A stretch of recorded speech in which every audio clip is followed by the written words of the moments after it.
एक दिन ऐसे ही नोरा अपने जिम से वापस आ रही थी तो उसने देखा कि कुछ आदमी एक लड़की को छेड़ रहे थे।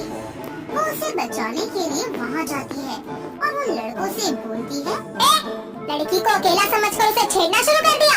शर्म नहीं आती तुम लोगों को? अबे तू कौन है और यहाँ क्या करने आई है? अबे साले, मैं कौन हूँ ये छोड़ और तू ये बता कि इस लड़की के साथ क्या कर रहा है? ओह, तो तू कहीं की महारानी है क्या जो यहाँ पर हुक्म चलाने आई है? अबे तुम्हारे लिए तो मैं जैसी हूँ ना वैसी ही काफी हूँ। मुझे तुम्हारे लिए महारानी बनने की कोई जरूरत नहीं है। चल भाई, इसे थोड़ी अकल दे ही देते हैं।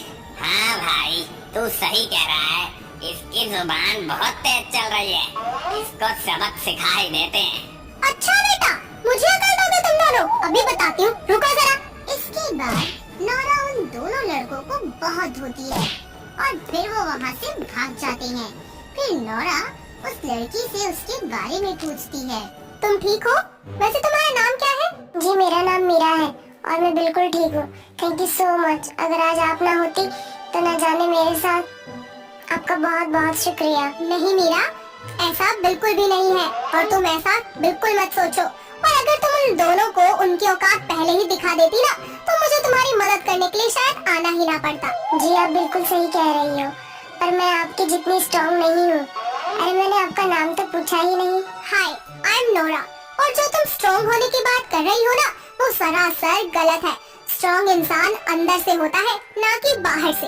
आप कितनी अच्छी बातें करती हैं और कितनी हिम्मत वाली है आप। थैंक्स मीरा। वैसे तुम भी बन सकती हो मेरे जैसी। सच? क्या मैं भी आप जैसी बन सकती हूँ? हाँ मीरा, बिल्कुल बन सकती हो। मैं यहाँ पास में ही रहती हूँ और अभी मैं जिम से ही आ रही हूँ, तो क्यों ना तुम भी जिम ज्वाइन कर लो। फिर हम दोनों एक साथ चला करेंगे। ठीक है नोरा, ये एक अच्छा आइडिया है। इसके बाद वो दोनों बहुत ही ज्यादा अच्छी दोस्त बन जाती हैं और एक साथ हर जगह जाने भी लगती हैं। वो बेस्ट फ्रेंड बन जाती हैं। ऐसे ही एक दिन मीरा नोरा से पूछती है, यार नोरा, तू इतनी स्मार्ट, इंटेलिजेंट और स्ट्रॉन्ग है तो तुझे लड़का भी तो तेरे जैसा ही चाहिए होगा ना? नहीं यार, ऐसी भी कोई बात नहीं है, पर हाँ, लड़का दिल का साफ और इरादे का पक्का होना चाहिए, तभी तो बात बनेगी। अच्छा ऐसा है? वैसे आज तो ये सब सवाल क्यों पूछ रही है मुझसे? वो क्या है ना, मेरा एक कजन है और वो ना तुझे बहुत लाइक करता है। उसने मुझसे कहा था कि मैं तेरे से उसके बारे में बात करूं। अच्छा, कौन सा कजन? उसका नाम सिम्बा है और वो मेरी बुआ जी का लड़का है। उसने तुझे मेरे घर पर, मेरे बर्थडे पार्टी पर उसने तुझे देखा था और तभी तू उसे पसंद आ गई थी। वैसे नाम तो काफी अच्छा है उसका। वो खुद भी बहुत अच्छा है नोरा, तू एक बार मिल लेना प्लीज यार मेरे लिए। ठीक है यार, मिल लूंगी।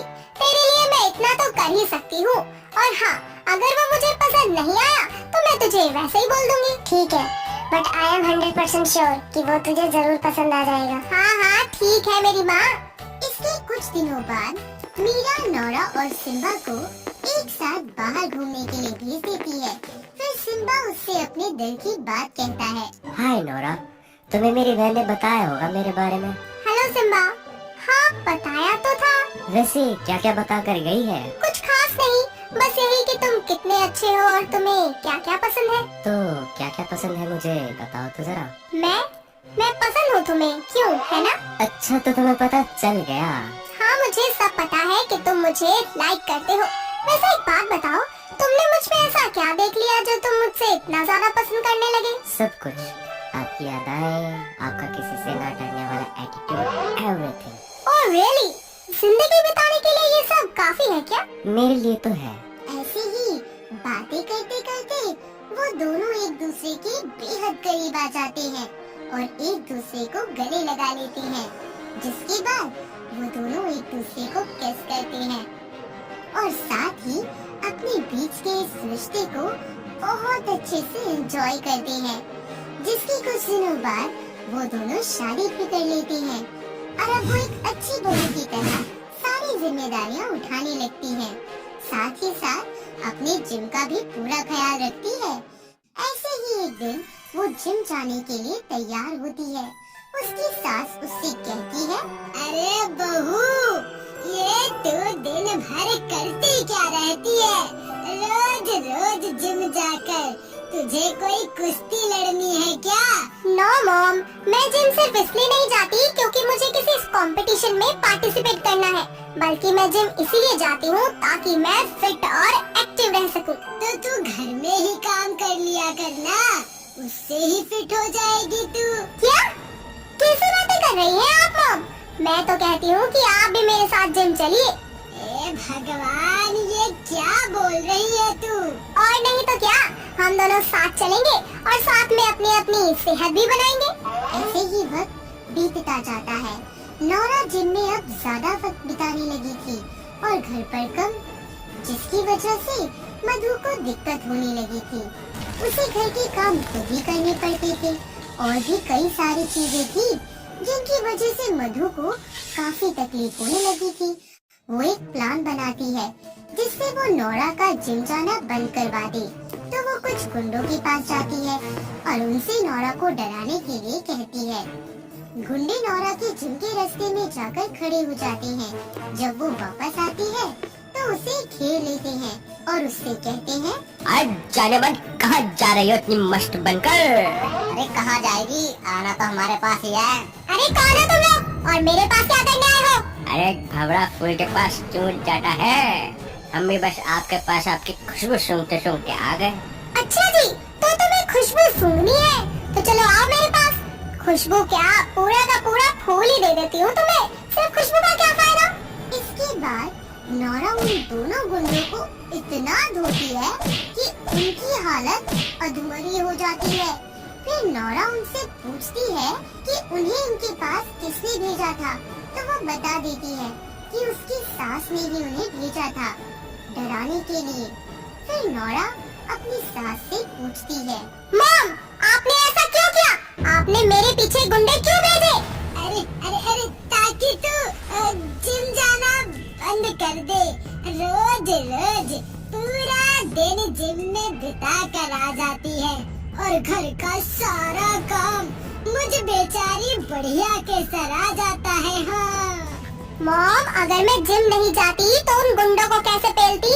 बात तो तेरी बिल्कुल सही है, पर बेटा कुछ मेरी भी तो सोच। वैसे अब आपकी बारी है मॉम। मतलब मैंने पहले उन्हें धोया और अब मैं आपको धोऊंगी।